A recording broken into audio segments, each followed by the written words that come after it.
ተመልካቾቻችን እንደምን ሰንብታችኋል? ዛሬ በወንጌላዊ ጋሽ መኬቦ ዋዶሎ ቤት ተገኝተን ከላይፍ ኤክስፒሪየንሳቸው ካሳለፉበት የህይወት ታሪክ እግዚአብሔር በህይወታቸው ካደረገው የእግዚአብሔር ታሪክ በእነሱ ቤት እግዚአብሔር ካደረገው ብዙ ነገር ቆርሰን ልንቋደስ ዛሬ በቤታቸው ተገኝተናል። እንከታተል። ወንጌላዊ ጋሽ መኬቦ ዋዶሎ የአንድ ሚስት ባል፣ የ6 ልጆች አባት፣ የ11 የልጅ ልጆች አያት፣ በተለያዩ የቤተክርስቲያን መዋቅሮች ላይ ያገለገሉም ያሉ የቤተክርስቲያን አባት ናቸው። ከመጀመሪያዎቹ የወንጌል አርበኞች የእምነትን የወንጌል አደራ የተቀበሉ የወንጌል ባላደራ ናቸው። ዛሬ በቤታቸው ከልጆቻቸውና ከልጅ ልጆቻቸው ጋር ተገናኝተን ከህይወታቸውና ከአገልግሎት ዙሪያ እናወጋለን፣ ቆይታ እናደርጋለን፣ እንጨዋወታለን። ጋሼ እኔ ጋሼ እያልኩ ይላውራ። ጋሼ ከህይወት አስተዳደጎት የት እንደተወለዱ፣ ከማን እንደተወለዱ፣ በቤት ውስጥ ስንተኛ ልጅ እንደሆኑ እስኪ እናውጋ። ያው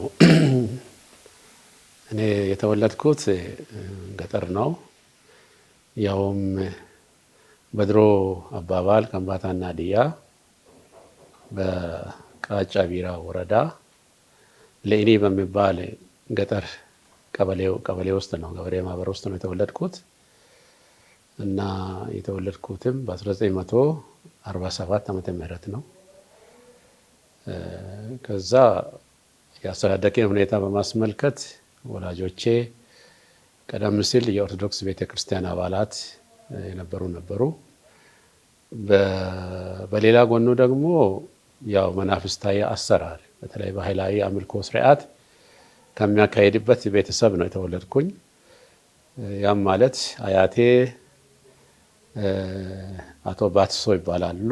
አባቴ ዋዶሎ አባት ባትሶ እና ጠንቋይ ነበሩ።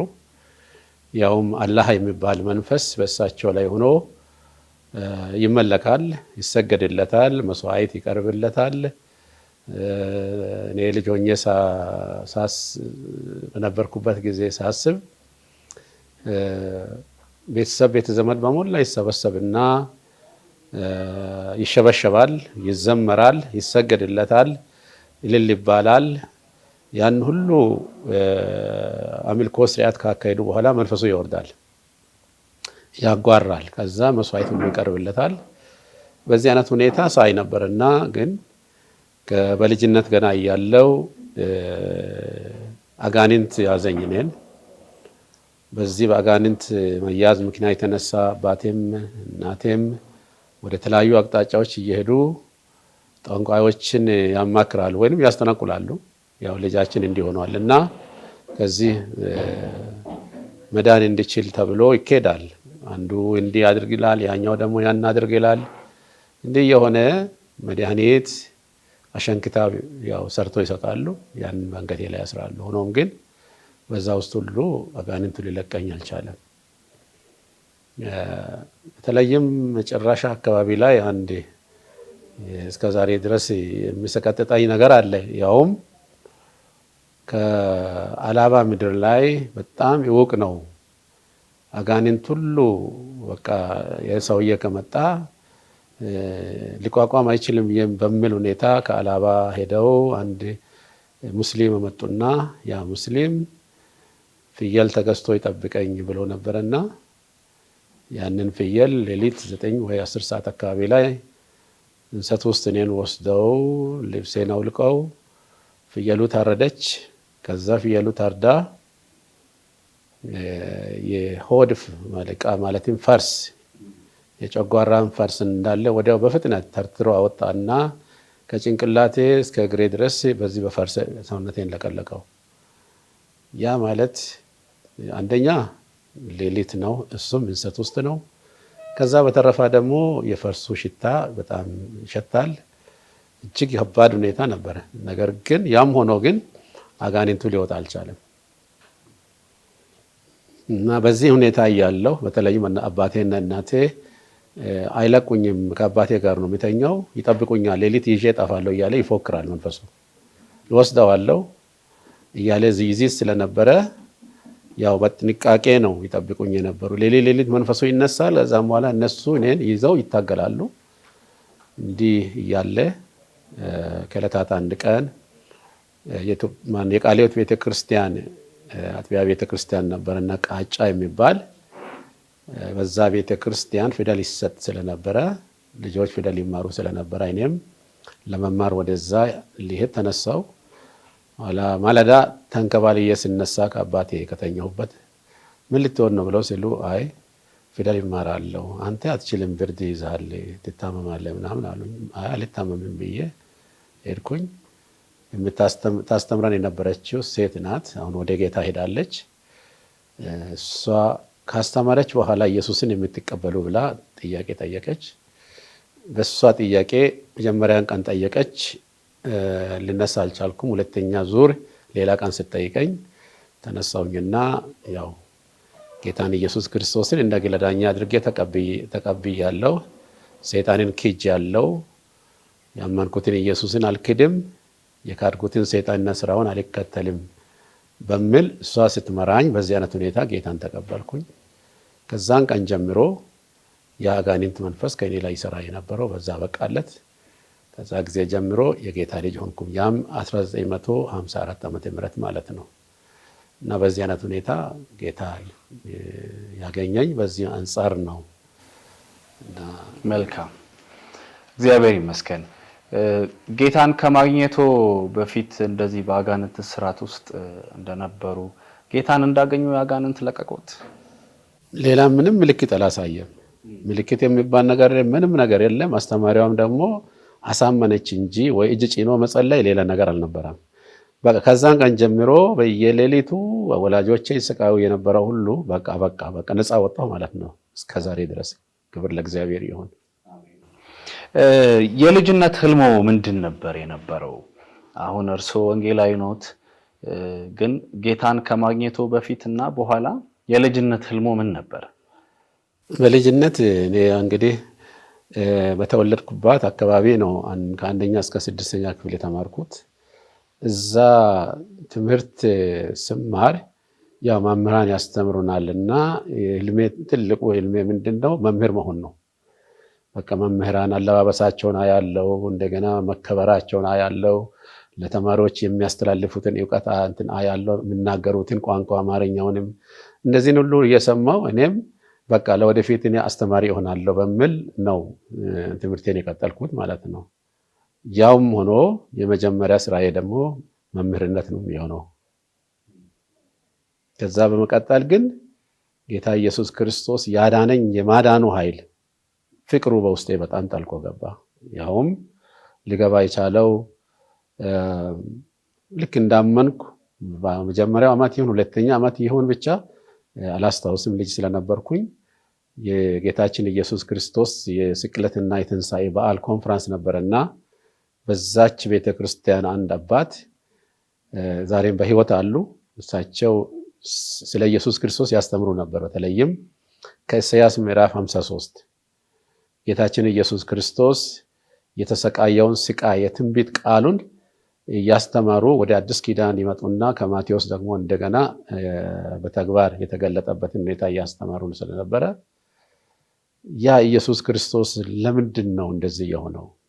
ኃጢአት የለበትም ከተባለ፣ አምላክ ነው ከተባለ፣ ፍጹም ነው ከተባለ ለኃጢአተኛው ለሰው ልጅ ለምንድን ነው መስቀል ላይ እንዲህ ያለ ስቃይን የከፈለው የሚል በውስጤ ያ ቃል ቀራ። በእርግጥ እኛ አባት ቃሉን ያስተምሩ በነበረ ጊዜ እኔ ሳለቅስ ነበር።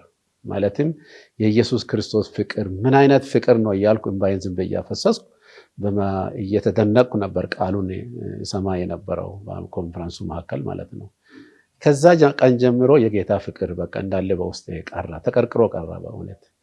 ዛሬም አንዳንድ ጊዜ የጌታን የመስቀሉን ፍቅር ሳስብ በቃ እንባዬ ያስቸግረኛል። ዛሬም በቃ የመውደዱ ነገር፣ ከዛ እስራት የመፍታቱ ነገር እና ቤተሰቦቼም ቢሆኑ አሁን አጎቶቼ፣ አክስቶቼ፣ አባቴ፣ አያቴ ሁሉም በዚህ በጥንቆላ መንፈስ የተያዙና የሚያመልኩ ነበሩና ከነዛ አንድ ሁለት ብቻ ሲቀር ሁሉም ወደ ጌታ ኢየሱስ ክርስቶስ መምጣት የኢየሱስ ክርስቶስ ወንጌል ምን ያህል ነፃ የሚያወጣ እንደሆነ ስለምረዳ ያው ለመኖር ካልቀረ ለጌታ መኖር በቃ ለሱ ክብር መኖር የሚል በእውነቴ በውስጤ ላይ ይህ አይነት እምነት ገባ።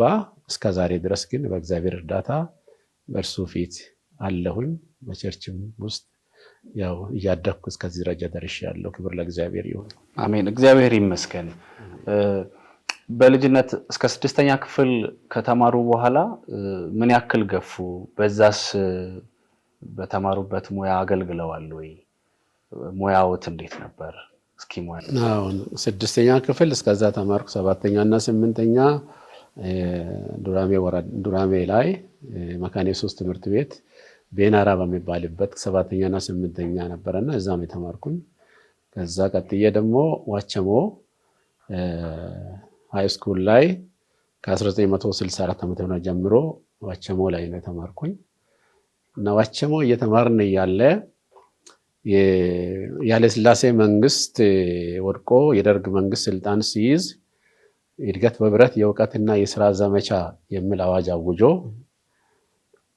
ከ10ኛ ክፍል በላይ ያሉት ተማሪዎች እስከ ዩኒቨርሲቲ ድረስ ያሉት ተማሪዎች እና መምህራኖቻቸው በሞላ ዘማቾች እንዲሆኑ ወደ ገጠር አዝምቶ ነበር የደርግ መንግስት። በዛን ጊዜ እኔም ዘማች ሆኜ መጀመሪያ እዚህ ሆሳና ሌሙ ወረዳ ውስጥ በሆሳና መካነ ኢየሱስ ግቢ ውስጥ እያደርን ነበር። ከዛ ሌላ ጊዜ ደግሞ ወደ ኦሮሚያ ክልል ወደ ሰላሌ ፍቼ ኦሮሚያ ክልል ተወሰድን። 2 ዓመት እዛ ጨረስኩኝ። 2 ዓመት በኋላ እንደገና ተመልሼ ዋቸሞ 11ኛ ክፍል ገባሁ እና በዛ መካከል ዘመቻ ላይ ያለው አባቴ ሞተው ነበርና የሚያስተምረኝ ሰው አልነበረም። ስለዚህ 11ኛውን ክፍል በሰው ተጠግቼ ያው እያደርኩ ያጎቴ ልጅ ቤት ነው እሱ ቤት ሆኜ ከበሌሳ እየተመላለሱ ተማርኩኝ። በዛ መካከል የመምህርነት ማስታወቂያ ሲወጣ በዛ መምህርነት ማስታወቂያ ተወዳደርኩኝ እና አልፌ ያው መምህር ሆኜ በ1970 ዓ.ም ጀምሮ በዚህ በሊሙ ወረዳ አናጌሮ በሚባልበት ትምህርት ቤት አስተማሪ ሆኜ እዛ ቀጥዬ ነበር። እንግዲህ ያን አስመምህርነቱን 3 ዓመት እዛ ሰራው። ቀጥሎ በሌሳ 3 ዓመት ሰራው። የካቲት 567 ዓ.ም ባለው ትምህርት ቤት 23 ዓመት ሰራው። በአጠቃላይ 26 ዓመትና 10ኛ ክፍል ጨርሼ መካነ ኢየሱስ ትምህርት ቤት ሰረራ በሚባልበት 2 ዓመት ሰርቻለሁ። በአጠቃላይ 28 ዓመት በመምህርነት ሳገለግል ነበርኩ። ከመምህርነት ሙያው ያቆሙት በአገልግሎት ምክንያት ነው ወይስ በእርጅና ምክንያት ጡረታ ወጥተው ነበር?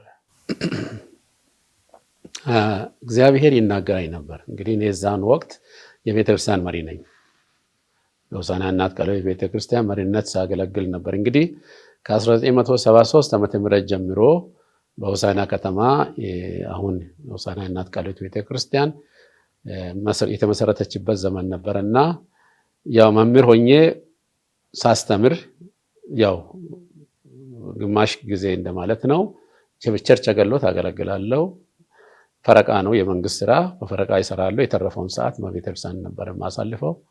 በዛ እያገለገልኩ እያለሁ በየጊዜ መልእክቶች ይመጡ ነበር። የመንግስትን ስራ ትለቃለህ፣ አስለቅቅሃለሁ ይላል እግዚአብሔር እና በቋሚነት አትቀጥለውም የሚል መልእክቶች በተለያዩ አገልጋዮች በኩል ይመጡ ነበር። ያ ነገር በውስጥ ከመምጣቱ በፊት ዶክተር ደስታ ሄልሶ እና መጋቢ ደምሴ ደለሶ ሌሎችም የመጀመሪያ የድላ ቃለ ሕይወት ቤተክርስቲያን አገልጋዮች ማሰልጠኛ ኮሌጅ በጀመሩ ጊዜ ሁሉ ውስጤ ይናፍቅ ነበር።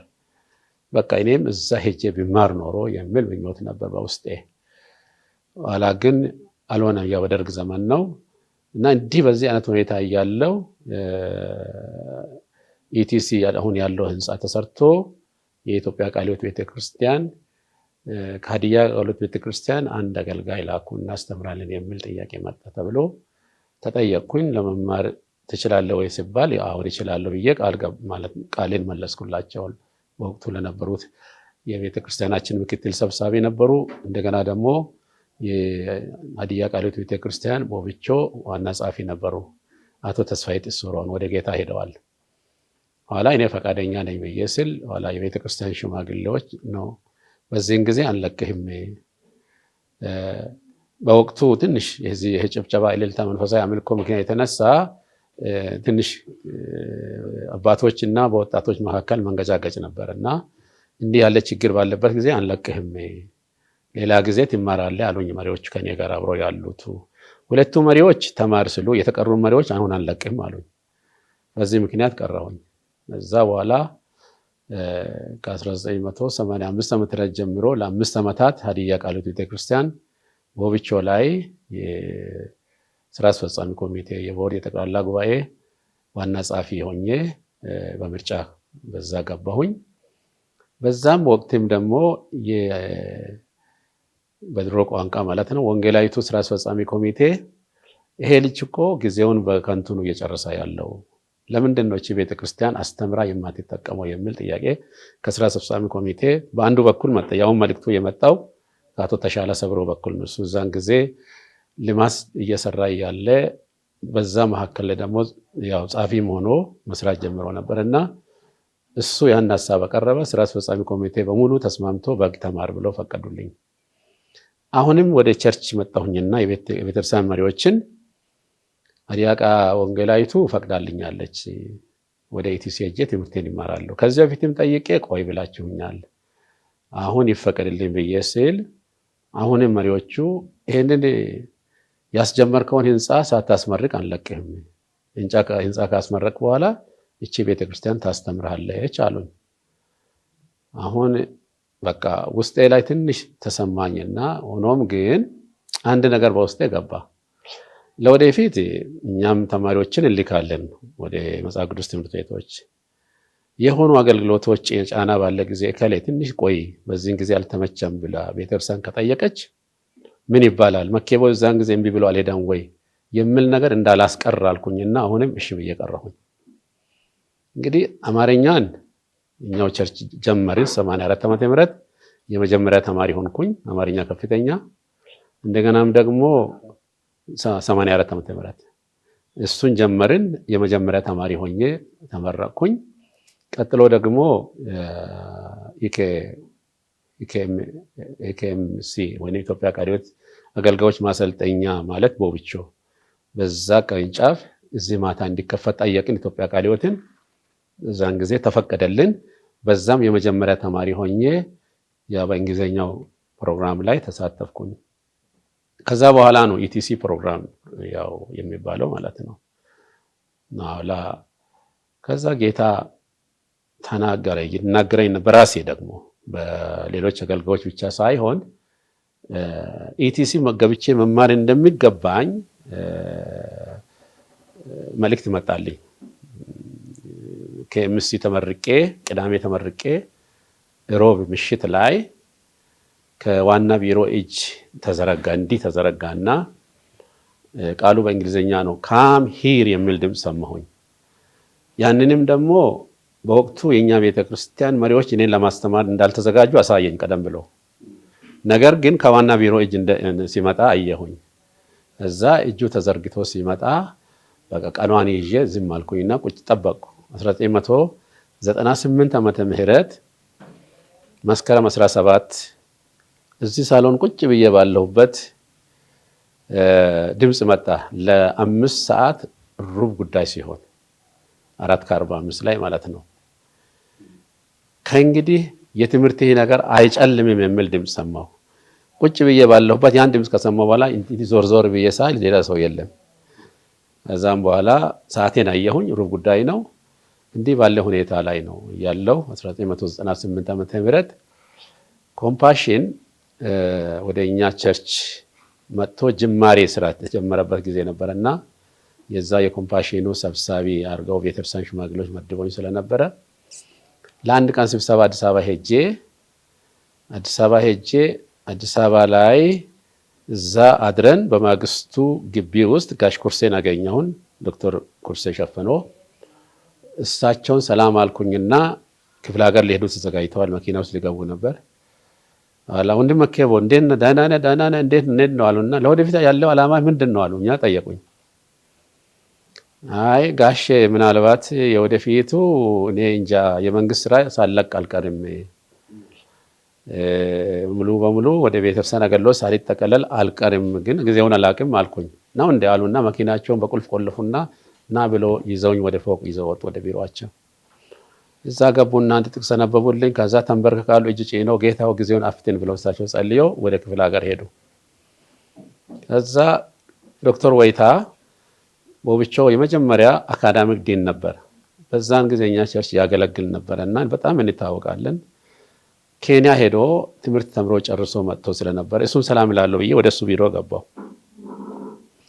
ወደሱ ቢሮ ሲገባ እሱም ሰላምታ ጠይቆ ከዛ በኋላ ምንድነው ዓላማ ይሄ ወደፊት ያለው አለ። እሱም ያችን ጥያቄ ጠየቀ። እንግዲህ በሩጫ ነው ወደ ሆሳዕና ልንመጣ በወጣው ሰዓት ላይ ነው።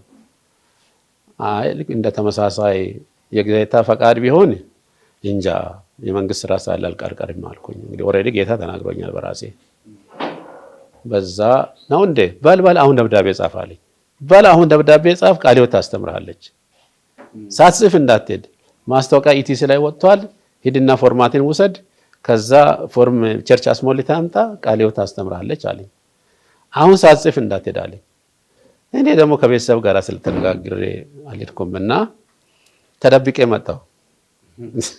ምክንያቱም ከቤተሰብ ጋር ሳልነጋገር ያንን እዛቸው እንትን ማለት ስለማልችል ኋላ መጣሁኝና ቤተሰብ ሁላቸውንም ስድስታቸውንም ልጆችና አሁን እያያ ነው የምላት ኤልሳቤጥን ቁጭ አርጌ ጠየቅኩኝ። እያንዳንዳቸው ቃል እንዲሰጡ ጠየቅኩኝ። መጨረሻ ሁሉም ሂድና ተማር አሉ።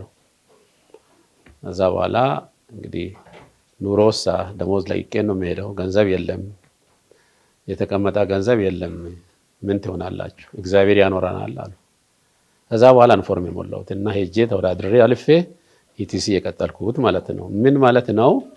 እኔ የመምህርነትን ስላላ የመልቀቁ የእግዚአብሔር ጥሪ ነው። በሌላም በኩል ቀደም ሲል ይምጣ እንጂ በራሴ ዳይሬክት አረጋግጬ ያም ደግሞ ሆኖ በቃለ ሕይወት ደረጃ ላይ ደግሞ ተፈጽሞ በቃ የመንግስትን ስራ ለቅቄ ሙሉ በሙሉ ጊዜ ለእግዚአብሔር ሰጥቼ ማገልገል እንደሚገባኝ መንፈስ ቅዱስ ባረጋገጠልኝ መሰረት ነው እና ያንን ለቅቄ የወጣሁት ማለት ነው መምህርነትን። አሁንም ቢሆን መምህር ነኝ እስከዛሬ ድረስ። ከዛም ጊዜ በሴኩላሩ መምህር ነበርኩኝ። አሁንን ከወጣሁ ጀምሮ እስከዛሬ ድረስ መምህር ነኝ።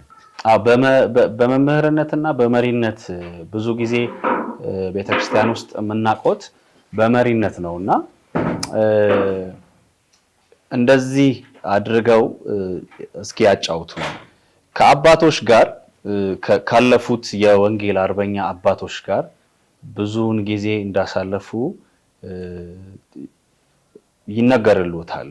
እርሶ እነዛ አባቶች እንዴት ነበሩ? ከነሱ ምንድነው የተማሩት?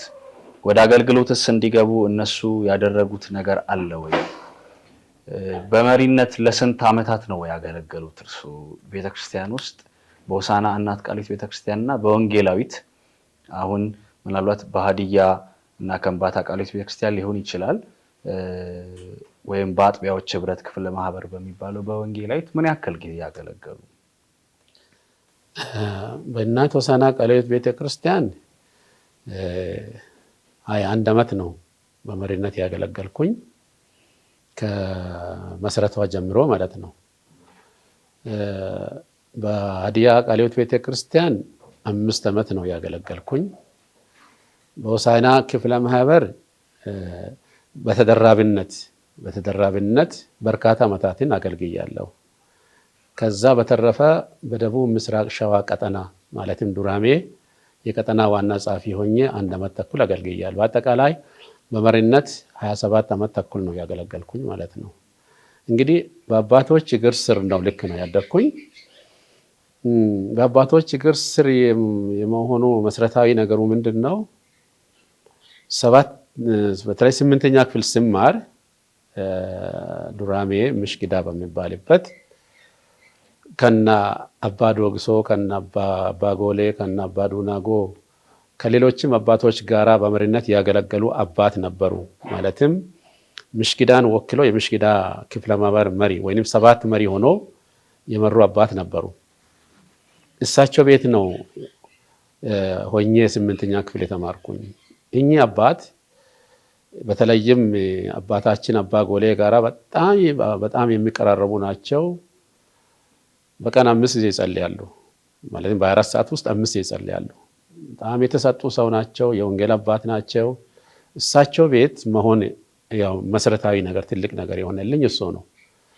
መጽሐፍ ቅዱስ ያው እኔ ቤተሰቦቼ አማኞች ስላልነበሩ መጽሐፍ ቅዱስ ያው የለም በቤታችን። ገዝቶ ሊሰጡም እንዳይችሉ ደግሞ ያው እንትኑም ስለሌለ አይገዙምም። ያው ገበሬዎች ናቸው። ስለዚህ 8ኛ ክፍል ገብቼ ነው መጽሐፍ ቅዱስን ማንበብ የጀመርኩኝ ማለት ነው። እዛ አከፋፈቱንም አላውቅም። መጽሐፍ ቅዱስ የትኛው ዘፍጥረት የት አለ የሌላኛው ክፍል የት አለ ብዬ አላውቅም። ነገር ግን እኚህ ሰውዬ እኚህ አባ ሄለሞ ይባላሉ፣ ወይንም ሌጋም ሰጋሮ ነው የሚባሉት። እሳቸው ቤት በመሆኔ የዶክተር ተስፋዬ አባት ዶክተር ተስፋዬ ያዕቆብ አባት ያዕቆብ ወንጌላዊ ናቸው። ሁለቱም ሰዎች የአንድ አካባቢ ሰዎች ናቸውና በየምሽቱ እየዞሩ መጽሐፍ ቅዱስ ጥናት ያስጠናሉ፣ ይጸልያሉ። ገጠር ቤተክርስቲያናት ቤተሰብ እየዞሩ በዛን ጊዜ እኔ ታላቅ ወንድሜም እኔም አብረን ነበር። የነሱን መጽሐፍ ቅዱስ ይዘን እንሄዳለን፣ ወይ ማታ ባትሪ ይዘን እንሄዳለን አብረን ከነሱ ጋር። በዛ እየተከታተልን እያለን ከዕለታት አንድ ቀን በአንዱ ቡድን ላይ የዶክተር ተስፋዬ አባት ወንጌላዊ ያዕቆብ ዛሬም በሕይወት አሉ። እሳቸው ይህንን ክፍል አንብብ አሉኝ። ይፈልጋለሁ፣ ቦታዎቹን ሲፈልግ ቶሎ ማግኘት አልቻልኩም። ልጄ የቀለም ትምህርት ብቻ አይደለም፣ ይህንንም ማወቅ እኮ ጥሩ ነው አሉ። ያቺ ነገር በውስጤ ተቀርቅራ ቀረች። ስለዚህ አሁን መጽሐፍ ቅዱስ እዛ ቤት ስለነበረ ተከታትዬ በቃ ዘፍጥረት እያልኩኝ እንደገና ደግሞ ዘጸአት፣ ዘሌዋውያን፣ ዘዳግም እንዲህ እያልኩኝ ዘኍልቍ እያልኩኝ ማጥናት ጀመርኩኝ። አከፋፈቱን የት ቦታ ነው ያለው መጽሐፍ ቅዱስ የሚለውን በዛ አንደኛ መጽሐፍ ቅዱስ ማንበብን፣ ሁለተኛ ጸሎት የሚብላውን ነገር በዛ ሰውዬ ቤት በዚህ አባት ቤት በማደጋችን ለ1 ዓመት እጅግ ጠቅሞኛል። ከዛ በተረፈ አባታችን አባ ጎሌ ያው ልጅም ስለነበርኩኝ ቤት በሄድኩ ጊዜ ሁሉ ጊዜ ልክ እንደገባው ቤተክርስቲያን ሰላም ናት፣ ነፍሳት እየዳኑ ናቸው። ያንን ሰላምታ ከጠየቁ በኋላ በል መጽሐፍ ቅዱስን ያዝ ይላሉ። እሳቸው የጥናት መጽሐፍ ይዛሉ፣ እኔ ደግሞ መጽሐፍ ቅዱስን ይዛለሁ። ያን ቦታ ክፈት አንብብ እያሉ መጨረሻ ላይ ጸልይ ይላሉ። ያ ነገር ደግሞ በውስጤ ከዛኛው አባት የወሰድኩትም አሉ። አሁን ከእሳቸው ደግሞ በተከታታይ የሚወስደው ነገር ደግሞ በጣም እየጠቀመኝ ለመንፈሳዊ እድገቴ እንደጠቀመ አውቃለሁ። ከዛ በተረፈ በጉባኤዎች ላይ ይገኛለሁ። አባታችን አባ ዶግሶ አቶ ሰብሮ ወሶሮ የሀዲያ ቃለ ሕይወት ቤተክርስቲያን ስራ አስፈጻሚ ኮሚቴ ሰብሳቢ ሆነው ይመሩ በነበረ ጊዜ ነው ሆሳዕና እናት ቃለ ሕይወት ቤተክርስቲያን የከፈትነው ማለት ነው፣ የተመሰረተችው። ያው ጉባኤው ላይ እቺን ቤተክርስቲያን ወክዬ እገኛለሁ። ያው ወጣትነት ነው፣ በዛ ወክዬ እገኛለሁ። የስብሰባ አመራር፣ የጸሎት ስርዓት፣ እንደገና በጉባኤ ላይ ያለው አንዳንድ ጊዜ ክርክር፣ እንደገና የእግዚአብሔር ቃል ሲነበብ ጉባኤው እንዴት እንደሚረጋጋ፣ በምሳ ጊዜ ደግሞ ያለው ጨዋታ፣ መሳሳቁ፣ መንፈሳዊ በረከቱ ያ ሁላ እያየው በቃ ውስጤ ላይ ኢምፕሬስ እያደረገኝ ነበር። በቃ መንፈሳዊ ነገሬ እንዲያድግ በውስጤ እንዲቀር የሚያደርግ ነበር እና እነዚህ አባቶች ደግሞ ፍቅራቸው በጣም ልዩ ነው። እንደገናም ደግሞ ስህተት ሲገኝ ከቃሉ ውጪ የሆነ ነገር ሲሆን ይቆጣሉ፣ ይገስጻሉ። ምንም አይፈሩም፣ አያመቻምችም። በግልጸኝነት ቃሉን ይዞ በቃሉ አንጻር የሚገስጹ የሚቆጡ ናቸው። ስለዚህ ያ ነገር ደግሞ ያው በውስጤ ላይ እያደገ ሄደና ያው መጨረሻ ላይ እኛ ቸርች ተወካይ ሆኜ እየሄድኩ እያለሁ ከየክፍለ ማህበሩ የጌታ እራት መስጠት የሚችሉ፣ ቃል ኪዳን መስጠት የሚችሉ፣ እንደገና ደግሞ ማጥመቅ የሚችሉ 3 ይሄ እንደ መጋቢያን የሚባለው ቋንቋ ነው። ድሮ እንደዛ ነው የሚደረገው። ሰው ወክላችሁ ላኩ ሲባል የኛ ቸርች እኔንና ጋሽ ገብሬ ዌጦን ወክላ ላከች። በዛ ጉባኤ ላይ እነዚህ አባቶች ናቸው እጅ ጭኖ ይህንን የመሪነትን ወይንም የመጋቢነትን ኃላፊነት መስጠት የሚችሉት ውስን ሰዎች ናቸው። ሁሉ አይደለም። አባ ጎሌ፣ አባ ዶግሶ፣ አባ ዶሎ፣ አባ ዱናጎ እኔ እስከማውቀው ድረስ ሌሎችን በጣም አላቅም። በዛ ምክንያት በዕለቱ አስታውሳለሁ አባ ዶግሶ የእግዚአብሔርን ቃል ከጢሞቴዎስ አንብበው ጠንከር ያለ ትምህርት አስተምረው ማስጠንቀቂያ ነገር ሰጥተው ከዛ በኋላ እጅ ጭነው የጸለውልኝ በእኔ ላይ ማለት ነው። አባ ጎሌ፣ አባ ዶግሶ፣ አባ ዶሎ ሶስቱም መሪዎች ናቸው። እነዛ ሶስቱም መሪዎች እጅ ጭነው በቃ የቤተክርስቲያን ኃላፊነት ወይም እረኝነትን ኃላፊነት ያው ሰጥተው ተጸልዮልን ነው የመጣ ነው። እንግዲህ እነሱ ጸሎትም የነሱ እጅ መጫኑም ሁሉም ነገር በቃ ወደ ጌታና አገልግሎቱ ውስጥ ጣልቆ ለመግባት ትልቅ አቅም ነው የሆነው እንግዲህ የሆነልኝ ማለት ነው። ለዚህ በዚህ አይነት ሁኔታ በእነሱ እግር ስር ነው ያደግኩኝ። በእርግጥ ያው ሁሉንም አሁን ወደ ጌታ የሄዱትን አባቶች በሞላ አውቃለሁ። እና አባ ቁፎን አውቃለሁ፣ እና አባ ወርቆ አውቃለሁ፣ እና አየሰርጌቦን አውቃለሁ፣ እና ጋሽ አበባ ቡሼሮን አውቃለሁ፣ እና አባ በላቃውን አውቃለሁ። ሌሎችም አሉ እነ እርደንተና የሚባሉ ትላልቅ ሰዎች አሉ። እዛ በተረፈ ከእኔ ላቅ ያሉ ካሉ መሪዎች ጋር ነው ደግሞ እኔ ሀዲያ ቃለ ክርስቲያን መሪነት እኔ ብቻ ነኝ ወጣት። እንደዛ በእድሜ ላቅ ያሉት ሰዎች ናቸው ከእኔ ጋር ያገለገሉት። አቶ ክፍሌ ላጎ፣ አቶ ወልደየስ መኮንን፣ አቶ ፍቅሬ ነብዩ፣ አቶ ብርሃኑ ወሶሮ ማን ከሶሮ የሆኑት አባ ፊጣ የሚባሉት አባትና ወርቅነህ ኒነሞ የሚባል እኔ ሆነን ነው ስታገለግል። ወርቅነህ ኒነሞና እኔ ብቻ ነው ወጣቶች። እነዛ ደግሞ አባቶች ናቸው። ከነሱ ጋር ማገልገሉ ራሱ ደግሞ ትልቅ በረከት ነበር፣ የእድገት መስመርም ነበር ማለት ነው። ስለዚህ በነዛ መስመሮች ሁሉ ነው እንግዲህ በቤቱ ለመቆየትና ለማገልገል ያስቻለኝ ድጋፍ የሆነልኝ ማለት ነው። እግዚአብሔር ይመስገን ስላሳለፉት ታሪክ። በሆሳና እናት ቃሊት ቤተክርስቲያን ለ21 ዓመታት በመሪነት አገልግለዋል። ከቤተክርስቲያኒቷ መመስረት ጊዜ ጀምሮ ማለት ነው። አንድ ታሪክ ላስታውሶትና የሆሳና እናት ቃሊት ቤተክርስቲያን አዳራሹ 1986 ዓመተ ምህረት መሰረተ ድንጋይ እንደተጣለ እናውቃለን። ያ ከመሆኑ በፊት ግን እርሶ አንድ ራዕይ እንዳዩ በሆነ ጊዜ አጫውተውኛል። ስለዛ ራዕይ እስኪ አጫውቱኝ። ያ ራዕይ ምን ነበረ? በዛ ጊዜስ ያንን የሚያክል አዳራሽ ለመስራት መነሳት በሰው ዘንድስ ተቀባይነት ነበረው ወይ? 1978 ዓመተ ምህረት ተዘጋ ቤተክርስቲያናችን። በዛ ተዘግቶ ለአራት ዓመት ከአራት ወር። ለምንድን ነበር የተዘጋው? የተዘጋበት ምክንያት መጀመሪያ እንዲህ ነበር። መሬቱን ግቢውን መሬት ያገኘው እንደዛ ነበር። መጀመሪያ መጽሐፍ ቅዱስ ጥናት ማክሰኞ እየዞርን እንማራለን። መጽሐፍ ቅዱስን ጥናት ያስተምሩ የነበሩ አቶ አሰፋ ጃቴ ናቸው። አሁን በአሜሪካ ሀገር ነው ያሉት። እሳቸው የጅማ ባይብል ኢንስቲትዩት ምሩቅ ነበሩና ያስተምሩናል። በዛ ቤት እየዞርን እያጠናን ቆየንና ምን ያክል ሰዎች ተሆኑ ነበር? 19 ሰዎች 19 ቤት እየዞርን ነው እናጠና የነበረው።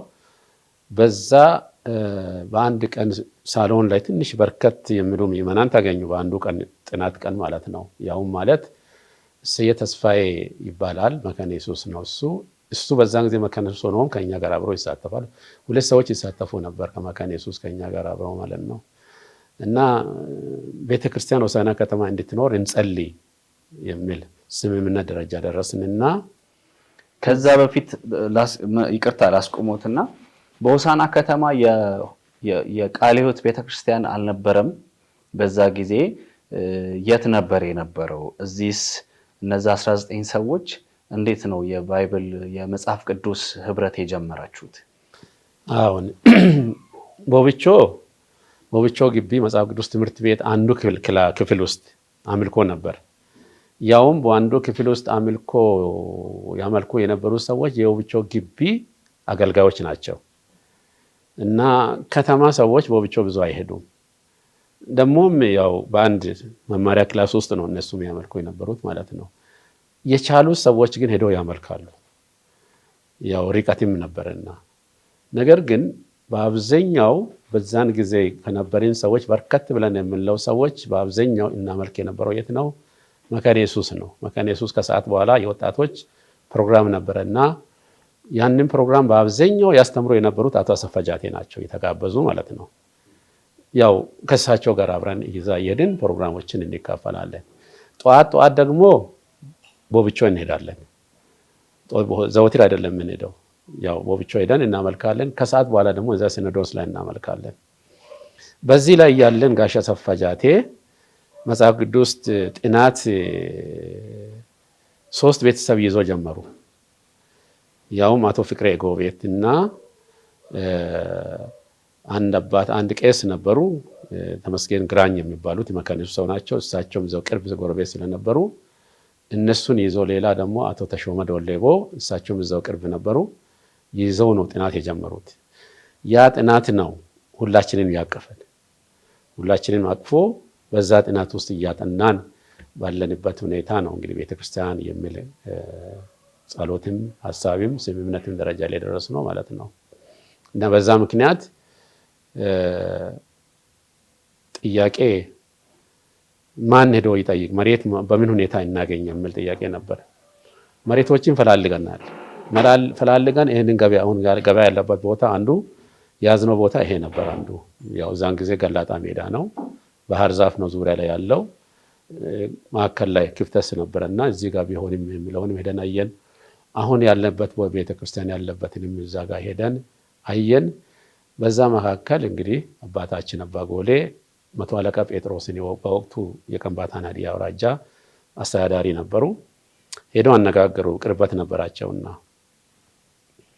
እና ቤተክርስቲያን መቶ አለቃ እኛ ድሮ ብዙ ተሰደናል፣ ታስረናል፣ መከራችንን አይተናል።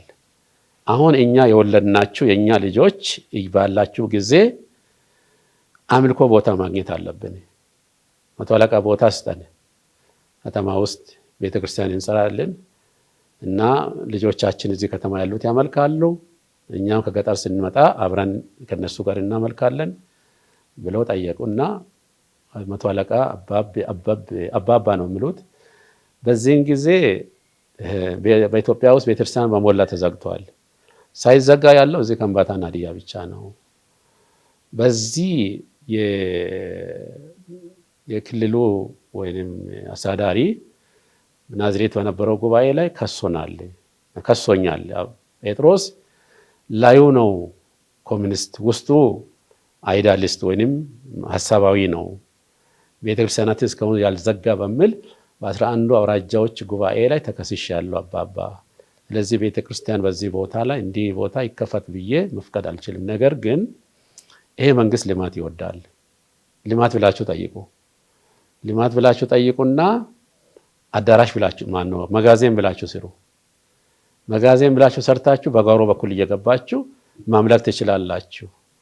እኔ የከተማ ማዘጋጃ ኃላፊውን አዘዋለሁ፣ መሬት በዛ ታገኛላችሁ የሚል ጥቆማ እሳቸው በሰጡት መሰረት በወቅቱ ሀዲያ ቃልዮት ቤተክርስቲያን ዋና ጸሐፊ አቶ ግርማ ሀናኖ ነበሩ። ኋላ እሳቸው ጋር ያው ማተብኛ የለንም ገና ቤተክርስቲያን የሚባል ነገር የለም። ደብዳቤ እሳቸው ጽፎ ሰጡ። ያን ደብዳቤ አባታችን አባ ጎሌና አቶ አሰፋ ጃቴ ሁለቱም ማዘጋጃ ይዞ ሄደው እዛን ወቅት የማዘጋጃ ዋና ሹሙ አቶ ዳኘ የሚባል ሰው ነበር። ሄደው አነጋገሩ፣ መሬት ይሰጠን ብለው። ምን ልታረጉ? ልማት ልንሰራ፣ ያው እዚህ በተነገረ መሰረት ማለት ነው። ኋላ ወዲያውኑ አቶ ዳኘ ወደ መቶ አለቃ ጴጥሮስ ጋር ይደውላል። አንድ ቃልዮት የሚባል ድርጅት የሆነ ደብዳቤ ይዞ መጥተዋል፣ ምን ላድርግ? ምን ብለው ነው የጠየቁት? ልማት እንሰራለን፣ መሬት ይሰጠን። ይሰጣቸዋ ተባለ። በዛ ምክንያት 12500 ካሬ በልማት ስም ተሰጠ። እንግዲህ ያው መጋዘን ብላችሁ ስሩ ቢባልም መስቀል ቅርጽ ያው በእንትኑ ላይ ካርታው ላይ ተጨምሯል። በዛን ጊዜ አለሙ መንቶስ የሚባል ማዘጋጃ መሐንዲስ ነው፣ እቺን አስቀምጠዋል። ኋላ እነዚህ ሰዎች አታለው ነው ይህንን ስራ የሰሩት። የጠየቁት መሬቱን ለልማት ነው፣ እንዴት ቤተክርስቲያን እዚህ ሊሰሩ ቻሉ የሚል ነው። እንግዲህ 4 ዓመት ከምናምን ከተጠቀምን በኋላ ግፊቶች በዙ። በጣም ግፊቶች ይበዛሉ። ምንድነው ግፊቶች የሚበዙ? ለምንድነው እዚህ በኢሰፓ ጓሮ ላይ ይሄ ቃለ ሕይወት ቤተክርስቲያን እዚህ የተከፈተው በሚል ካድሬዎቹ በጣም አሁን ነከሌ ብዬ አልጠቅስም፣ እነዛ ካድሬዎች ከፍተኛ ግፊት ፈጠሩ። በዚህ ጉዳይ ላይ 100 አለቃ ጴጥሮስን መወጠር ጀመሩ። አሁን አጀንዳ ይዘው ይቀርባሉ። አንድ ድርጅት ጉዳይ ኃላፊ የሚባል ሰው አለ፣ አጀንዳ ይዘው ይቀርባሉ። ባለፈው ቅርብ ጊዜ ነው የሰማሁት ያን ነገር። ደግሞ ባለፈው አንዴም ተገናኝተን ነበር፣ ያው አግኝተን ነበርና አጀንዳውን 100 አለቃ ጴጥሮስ ወደ ኋላ ያደርጋሉ። የቤተ ክርስቲያን ጉዳይ ሲነሳ ሌላውን ጉዳይ ጨርሰው አሁን ደክመናል፣ አሁን ልጆች አሁን ደክመናል፣ ሂድ እና ምሳ እንብላ ብሎ አጀንዳው እንዲቀር ይደረጋል። በዚህ ሁኔታ እየተኮተተ የቆየው አጀንዳ ከጊዜ በኋላ ኃይል አገኘ። በቃ እነዚህ ካድሬዎች በጣም ጫና ፈጠሩ። እሳቸው ባልነበሩ ጊዜ ያው ቤተክርስቲያን እንዲዘጋ ከማዘጋጃ ደብዳቤ ተጻፈ። ያውም በልማት ስም ብለው ወስደው አሳስተው እዛ ጋር አሚር ሲያመልኩ ተገኝተዋል በሚል በዛ ሁኔታ ነው ቤተክርስቲያን እንዲዘጋ ደብዳቤ ተጻፈብን ማለት ነው። ስለዚህ 1974 በዚህ ምክንያት ተዘጋ። 78 በዚህ ምክንያት ተዘጋ። በዚህ ተዘግቶ በመዘጋቱ በብቾ ስንመላለስ እንግዲህ አሁን ደቡብ ሆሳዕና ቃለ ሕይወት ቤተክርስቲያን አካባቢ ምእመናን ነበሩ። አንድ ቡድን ነበር እዛ ጋር ምእመናን። ከዛም ከየአቅጣጫ ሁሉ የት ነው በብቾ ነው የምናመልከው። ለምን ማነው ስናመልክ ጠዋት 2 ሰዓት ተኩል ጥሩምባ ይነፋል ሁልጊዜ በየሁዱ።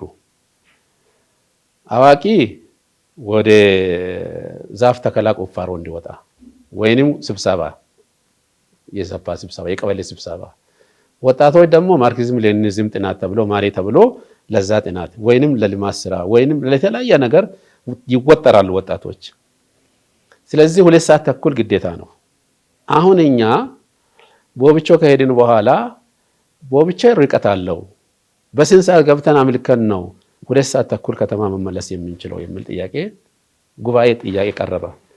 ጉባኤው እንደ ወትሯችንም 12 ሰዓት ቦብቾ እንደርሳለን አለ ጉባኤው።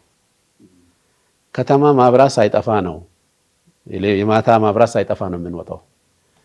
በዚህ አይነት ሁኔታ ህዝቡ ያመልካል። እያመለክን ምን ይሆናል? አንዳንድ ጊዜ ኃይለኛ የሆነ ዝናብ ይወርዳል። እንደገና ስንመለስ ደግሞ ፀሐይ አለ። ከሰዓት በኋላ ወጣቱ ደግሞ እዛ ነው የሚያመልከው፣ ቦብቾ ሄዶ ነው። ወጣቶች ደግሞ ከሰዓት በኋላ ጠዋትም ቦብቾ ግቢት ማለዳ አምልኮ ይካፈላሉ፣ ከሰዓትም እንደገና ይሄዳሉ። ያ ደግሞ በጣም ልፋት ነበር። ከዕለታት አንድ ቀን እኛ ሽማግሌዎች እዛ አድረናል። ህዝቡ ጠዋት ከከተማ ወጥቷል።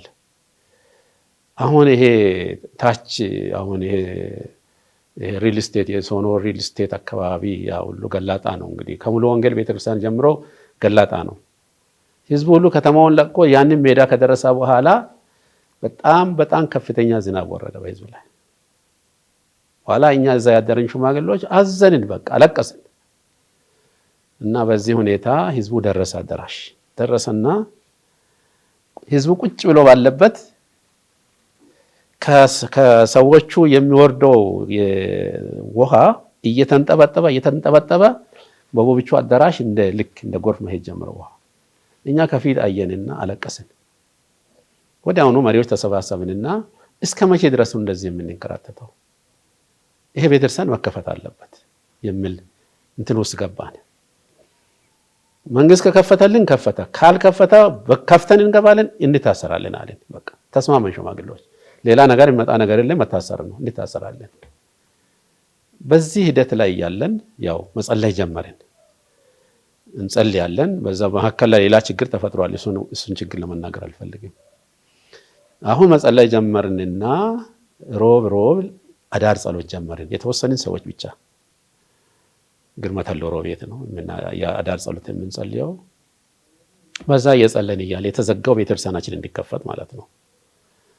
እሱን እየጸለን እያለ ከዕለታት አንድ ቀን መጋቢት 16 1982 ዓመተ ምህረት ነው።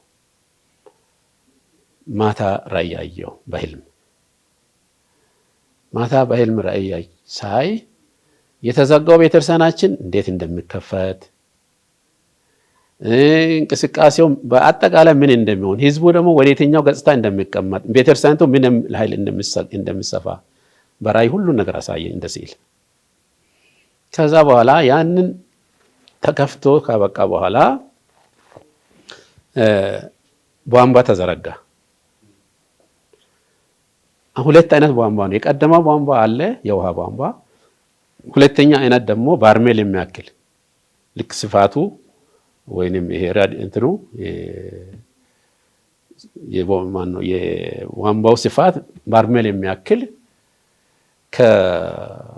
ከማዶ በኩል ማለት ነው ወደ ስፓልት ኦን ወዳለበት ቸርቹ ፊት ለፊት ዋና በር ተሰርቶ ባለበት እዛ ጋር አርፎ ያ ውሃ እንዳለ ከባርሜል ወደ አሁን አዳራሽ ወደ ተሰራበት ይፈሳል።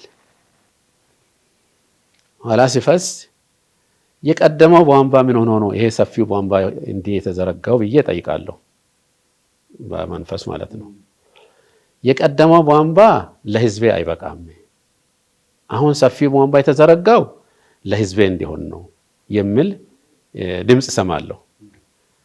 አዛ ተነሳውኝና ዲዛይኗን ያችን ያየኋትን ማስታወሻ ላይ ዲዛይኗን አስቀመጥኩኝ እንዳለች፣ ራእዩንም ጻፍኩኝ። አሁንም አለ በእጅ ማስታወቂያ እንትን ላይ። ያንን ነገር ከሆነ በኋላ በማግስቱ ግርማን አገኘውና ግርማ ተለወረውን ግርማ ቤተክርስቲያናችን ይከፈታል አልኩኝ። በምን አወቅ አለ። በቃ ይመን ቤተክርስቲያናችን ይከፈታል፣ በቃ እንዳልክ ይሁን አለ። እዛ አሁን ቀጠልን። በዛው መካከል ላይ ያለን ያው ጥያቄ አውራጃ አስተዳደር መጠየቅ ነበረብን። ዛን ጊዜ ሊሙ ወረዳ ይባል የነበረው በቅይጥ ኢኮኖሚ አዋጅ ወቅት ሊሙ አውራጃ ተብሎ ይታወቃል። ስለዚህ የሊሙ አውራጃ ተቀዳሚ አስተዳዳሪ ጋር ያው 3 ሰዎች ተወክለናል ቤተክርስቲያኑ እንዲከፈት። አባታችን አባ ጎሌ፣ እኔ፣ አቶ ሀብተማርያም ጀወሩ። ሰብሳቢ የቤተክርስቲያኒቱ ተወካይ ሰብሳቢ ይሁን ተብሎ እኔ ሰብሳቢ ነኝ እና በዛ ምክንያት እኔ እንግዲህ አስተዳዳሪው ባለቤት ከኔ ጋር ትሰራ ነበረና በጣም እንቀራረብ ስለነበረ ጠየቅኳት። ይሄ የቤተክርስቲያን መከፈት ጉዳይ እንዴት ይሆናል ብዬ ሲጠይቅ የሚመለከተው ኢሰፓን ነው ወይንስ አውራጃ አስተዳዳሪውን ነው ወይ ማዘጋጃን ነው የሚለውን ጥያቄ ባለቤትሽን ጠይቀሽ ነይ ብዬ ላኳት። እኔ አውቀዋለሁ እሷ አያውቀኝም አልኳት። እንዴ ማከ ስለንተ እኮ ያውቃል በደንብ ቤት እንነጋገራለን አለች ባለቤቱ። መቼም ኢሰፓ ዘመን ገንዘብ አይዘረፍም፣ ባለስልጣን ገንዘብ አይዘርፍም። ወደ ባለቤቷ ወሎ ይሰራ ስለነበረ ትራንስፖርት ገንዘብ ስለሚያጥራት እኔ የትምህርት ቤቱ የትምህርት ቤት ገንዘብ ያይ ስለነበርኩኝ ብድር ይዛ ትሄዳለች። እሱን ጠይቃት ይመጣና እሷ ማታ አስተማሪ ናት፣ በወር ደሞዟ ይቆረጣል። በዚህ አይነት ሁኔታ በጣም እንግባባለን። ኋላ ሂድና አነጋግራለች። ሄጄ በማግስቱ ሂጄ አነጋገርኩኝ። ግርማ ተለወሮ ሱቅ ላይ ያው መንገድ ነበርና ገብተን ሁለታችን ጸልየን ሄጄ ብድግ ብሎ ተቀበለኝ። እንግዲህ እኔ ዘመን ጴንጤ ነኝ፣ ከባድ የሆነ ስደት በእኔ ላይ ይካሄዳል። ግን ይሄ ሰውዬ በዚህ ሰውዬ ፊት ያው ሞገስ ሰጠኝና ብድግ ብሎ ተቀበለኝ። ከዛም በኋላ ምንድነው ችግራቸው አለ። ይሄ ነው ብዬ ነገርኩት። ችግሩንም የህዝብ ማለትም እናቶች፣ ነፍሰ ጡሮች፣ አስም በሽታ ያለባቸው ሰዎች፣ በእድሜ ላቅ ያሉ ሰዎች የሚንከራተቱት መንከራተት፣ የፀሐይ ሐሩር፣ የዝናቡ፣ የርቀቱን ያን ሁሉ ስናገር በቃ እንደዚህ ወይ ከፍታችሁ ስጡ ወይንም እኛ ከፍተን እንገባለን አልኩኝ። በቃ ወይ እስከዚህ ያህል እንደው አስመርሮ ከሆነ አሁን ሄድና ከፍታችሁ ግቡ፣ ማን ነው የፈቀደው ቢባል ናና እኔ ጋር መልክት አለኝ።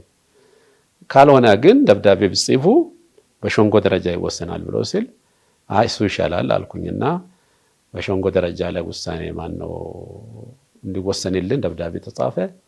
ከዛ በሸንጎ ተወሰነና ቤተክርስቲያኒቱ ተከፈተች። ከዛ ይህን አዳራሽን በማስመልከት ያው ጥቅም ማን ነው ሰኔ 3 1982 ዓ.ም ነው የተከፈተው ቤተክርስቲያናችን። ጳጉሜ 4 1984 ዓመተ ምህረት ጉባኤውን ሰበሰብን። ጉባኤውን ሰብስበን አሁን ይሄው ቀድሞ የነበረው አዳራሽ ይሄን ያህል ነበር። አሁን መጥተን 160 ቆርቆሮ ጨምረናል። አሁንም አልበቃም። ስለዚህ ለወደፊት ሰፊ አዳራሽ እንዲሰራ በሚል አጀንዳ ይዘን ቀረብን ሽማግሌዎች። በዛ ጉባኤው እንዲህ ብለው ወሰነ። አሁን እንዴት ነው ያ ራዕይ እውን የሆነው ለምለው ጥያቄ ማለት ነው። ኋላ ጉባኤው ተቀመጠና እንዲህ ብለው ወሰነ። እኔ ራዕዩን አልነገርኩም፣ ለጉባኤ ፈጽሞ አልነገርኩም። ከዛ ትልቅ አዳራሽ እንጨትና ጭቃ የሌለበት ግንብና ብረት ቆርቆሮ ብቻ የሆነ ትልቅ አዳራሽ ይሰራ ብለው ጉባኤ ወሰነ። ጳጉሜ 4 1982 ዓመተ ምህረት ወዲያውኑ ኮሚቴ ተሰየመ። ስራው በዚህ ቀጠለና ያው 80 በዛ ሁለተኛው ዓመት ላይ ነው ዕቃ መሰብሰብ ጀመርን። በቃ ገንዘብ ዕቃ መሰብሰብ ጀምረን በዚህ አይነት ሁኔታ መሰረት ድንጋይ ተጥሎ አዳራሹ በዛ ነው የተሰራው። ስለዚህ ያው እግዚአብሔር ያንን እውን ሲያደርግ አይቻለው። የእግዚአብሔር ፈቃዱን ጉባኤው ደግሞ ልቡ በአንድ ድምጽ ነው ያንን ውሳኔ የወሰነው። ክርክርም ነበረም ጭቅጭቅም ከየት ገንዘብ የሚባለው ጥያቄ ጉባኤ አላነሳም። በእርግጥ ጉባኤው ጥቂት ጉባኤ ነው። ያንን ሁሉ ለመሸፈን የሚያስችል በጀት የለም፣ የሚችል ጉባኤም አልነበረም። ግን በእምነት ነው የተጀመረው። ከዛ በኋላ ገንዘብም እናገኛለን በሚል ወደ ኤስአይኤም ሄድን፣ ወደ ኢትዮጵያ ቃለ ሕይወትም ሄድን። ወንድማችን ወደ ጌታ ሄዷል። ለማ ላንቀሞ አባታችን አባ ጎሌ፣ ጋሽ አቡዬ ወንጌላዊ አቡዬ ሻሸጎ፣ እኔ አራታችን ሆነን ኢትዮጵያ ቃለ ሕይወት ቢሮ እና ኤስአይኤም ቢሮ ሄድን። ፕሮፖዛሉን ለማ ሰርቶ ነበርና በዛ ሄደን አነጋገርን። ገንዘብ እናገኛለን ብለን ግን ለማግኘት አልተቻለም። ምክንያቱም ትንሽ በዋና ቢሮ ላይ ትልቅ ሰፊ የሆነ በቃ ድጋፍ ተሰጠን። በሌላ ቢሮ ግን የሚዘጋ ነገር መጣ። ብዙ ፈረንጆች ቃል ገብተው ሄደዋል። እንደገና ደግሞ ብሉ ፕሪንትን ይዘው ሄደዋል። ገንዘብ እናመጣለን እንሰራለን ብለዋል። ያ ሁሉ ተስፋ ነበር፣ ግን አልሰራም። እና ህዝቡ ራሱ እግዚአብሔር በህዝቡ በራሱ ሰራ። በቃ ክብር ለእግዚአብሔር ይሁን። ጌታ ተጠቀመ ህዝቡን። በቃ ባጭሩ ያው መሬት ያስረከበ ሰው አለ። የተመራበትን መሬት የወር ደመወዝማ እሱ ቁጥር ስፍር የለውም። የወራት ደመወዝ፣ የወራት ከብት መስጠት፣ ደም መስጠት እና የጉልበት ስራ፣ ያንን ሁሉ መስዋዕትነትን ህዝቡ ከፍሎ እግዚአብሔር የፈቀደው ፈቃዱ ሐሳቡ ተከናወነ ማለት ነው። እግዚአብሔርን እጅግ አድርገን እናመሰግናለን ስለ ቤተክርስቲያንና ስለ እሱ ታሪክ።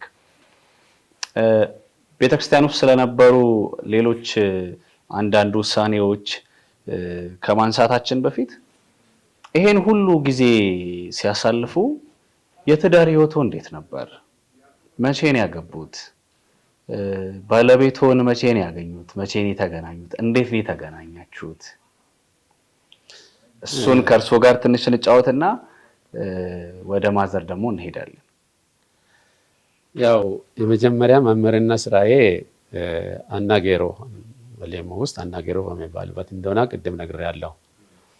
እዛ ሳስተምር የማድረው በሌሳ ሆስፒታል ግቢ ውስጥ ነበረ። ያጎቴ ልጅ ቤት አቶ ተፈሪሽ አሼቦ ከሱ ጋር አድር ነበረና እሷ በዛን ጊዜ ሆስፒታል ሰራተኛ ነበረች፣ እዛው ማለት ነው። እና እሷ የቀን ሰራተኛ ናት። ዋንቾ ቤት እየመጣች ነው የምታድረው። እኔ ደግሞ እዛ ዳርሻ ውዬ ማታ ላይ በሌሳ ነው ማድረው። ያው በዛ ነው የተዋወቅነው። እንግዲህ በዛ ተዋወቅንና ያው ፈቃደኝነትን ያው ሁለታችን በኩል ይሁን የሚል ስምምነት ተደረሰና ያው ወላጆች ጋር ሰው መላክ ነበረብኝ ከቤተ ክርስቲያን። በዛን ጊዜ የማመልከው የት ነው? በሌሳ ቃለ ሕይወት ቤተ ክርስቲያን ነው። በሌሳ ማለት አይቆና በሌሳ ማለት ነው። አሁን ፓስተር ማርቆስ አበባ የነሱ ቸርች ማለት ነው። እና እዛ ሳገለግልም ነበርና ወንጌላዊ የራጎ ገብረ ማርያም እና አቶ ከበደው ኦልበሞ አሁን ዱራሜ ነው ያሉት። ሁለቱም ሰዎች ላኩኝ። ያው አበቤ ያው ጊዜ ሚላኩትም ወደ እሳቸው አባት ወደ አባባ ጎሌ አባ ጎሌ ወይንም ደግሞ በውል ስማቸው ማን ነው የሚባለው? የድሮ ስማቸው ሶፌቦ አባባ ሶፌቦ አባ ጎሌ እሳቸው ጋር ተላኩ። እነዚህ ሁለቱም ሰዎች የእሳቸው መስፈርት ሁልጊዜ ምንድነው? አንድ ሰው ለጋብቻ ጉዳይ ጥያቄ ካቀረበ የእሳቸው መስፈርት ጌታን ማመን ነው።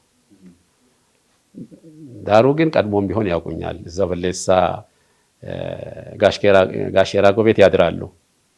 ሲያድሩ ያው እዛ እሳቸው ሰብሰብ አድርጎ ቁጭ አድርጎ ያስተምራሉ። እሳቸው በሄዱበት ቦታ ሁሉ ቃሉን ማስተማር ነው። ሰብሰብ አድርጎ ያስተምሩናል፣ እንማራለን። አንዳንዴ ደግሞ ጀርባዬን ይሸኝላሉ፣ ጀርባቸውን አሻለው። የትም ቸርች ሲሄዱ ያው እንደዛ ያለ የታወቀ ነው። እሳቸው ጀርባቸውን አሻለው፣ አውቃቸዋለሁ። ከዛ እነዛ ሰዎች ሲጠይቁ በቃ አማኝ ሁን እንጂ ችግር የለም ሰጥቻለሁ አሉ በእለት ወዲያው።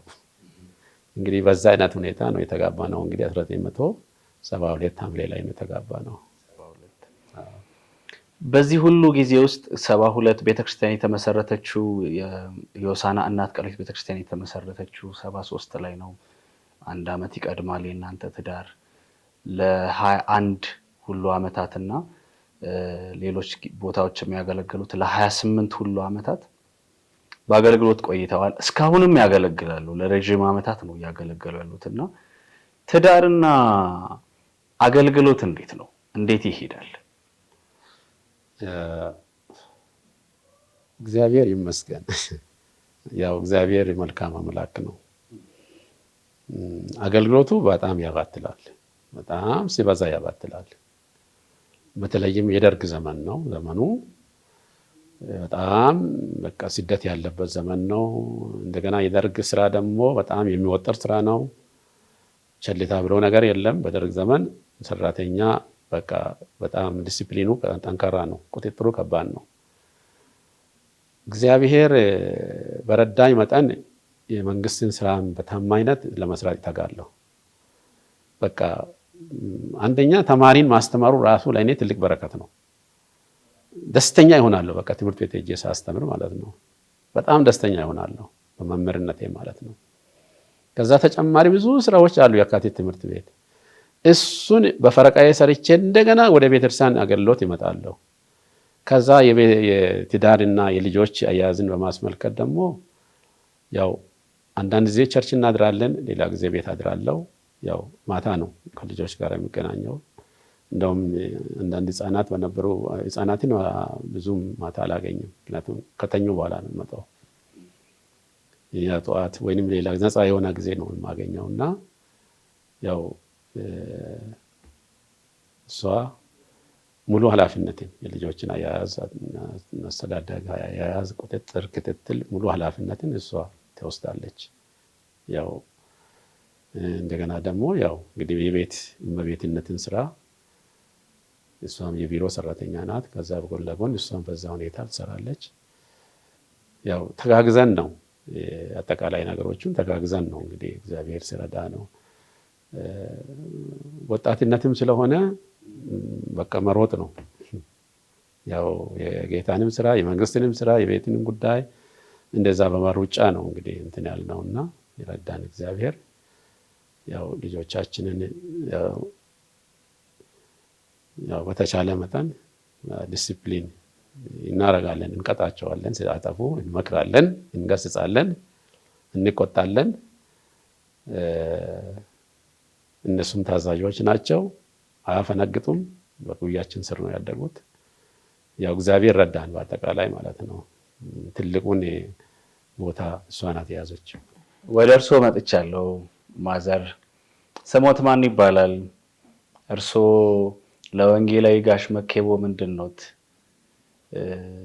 ከዛን ጀምር። ስሜ ኤልሳቤጥ አባጎሌ እባላለሁ።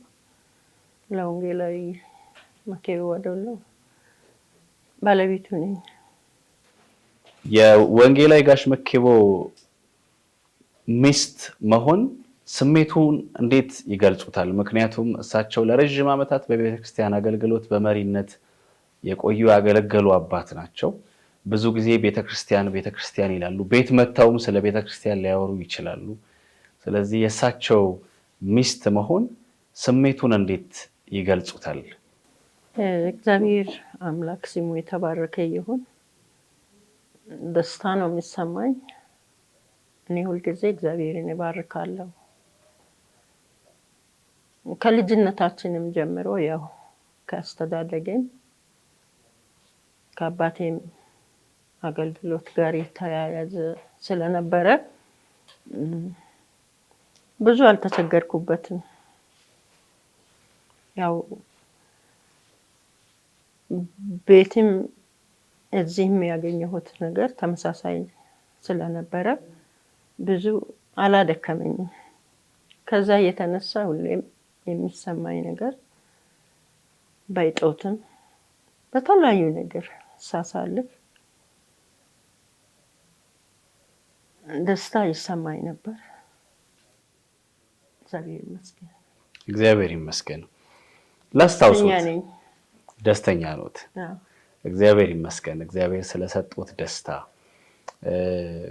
ላስታውሱት። ጋሽ መኬቦን መቼ ነበር ያዩት? እንዴት ነበር የተገናኛችሁት?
እኔ ቻልኩኝ የሚለው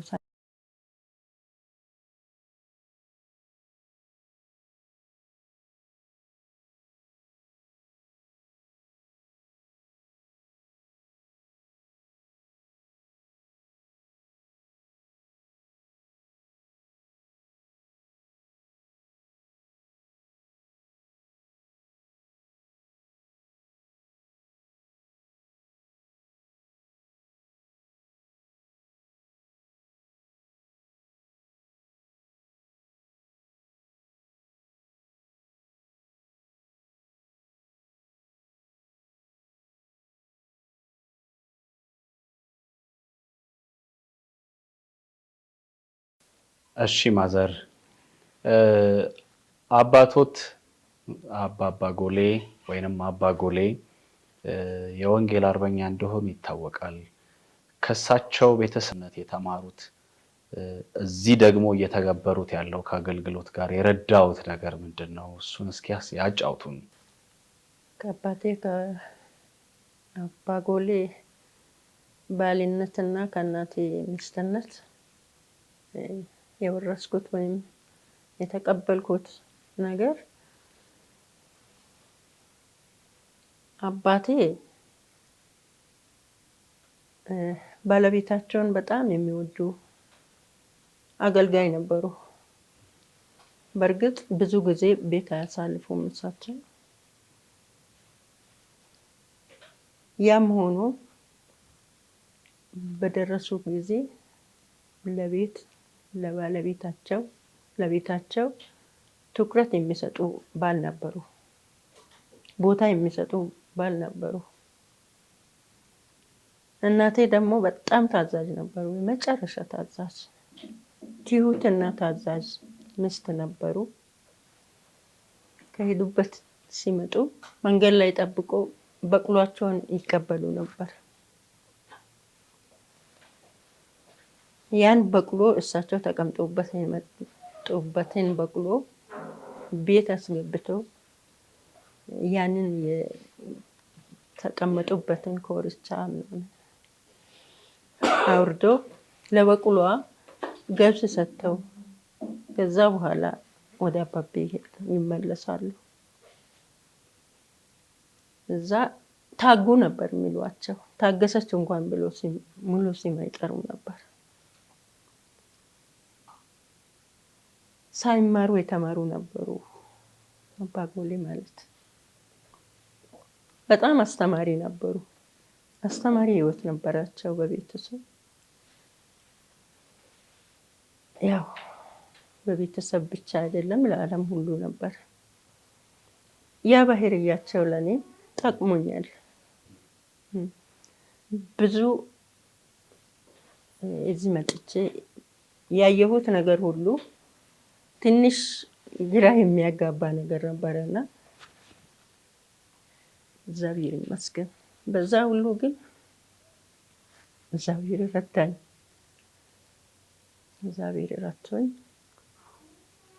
በቤተ ክርስቲያን አገልግሎት በእግዚአብሔር ስም በሚመጣ ነገር ሁሉ መሸከም መቻል እንዳለብኝ፣ መኖር እንዳለብኝ፣ ሁሉ እውነት እንደሆነ መቀበል፣ እምነትም እንደሆነ መቀበል፣ እድል ፋንታም እንደሆነ፣ እጣ ክፍልም እንደሆነ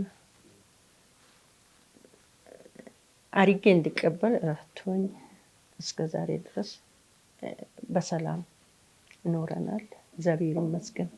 የወደፊቱን ደግሞ እግዚአብሔር ያውቃል። እግዚአብሔር ይመስገን። ለሌሎች ባለትዳሮች፣ ለሌሎች ሚስቶች፣ አገልጋይ ባል ላላቸው ሚስቶች የሚያስተላልፉት የሚመክሩት ምክር ምንድን ነው? ለሌሎች ባል ላላቸው ሚስቶች ማስተላለፍ የሚፈልገው የአገልጋይ ሚስት ማለት ራሷ አገልጋይ እንደሆነች ራሷን ቆጥራ አብራ ጎን ለጎን በጸሎት መደገፍ እንዳለባት፣ መምከር እንዳለባት፣ ድጋፍ መሆን እንዳለባት፣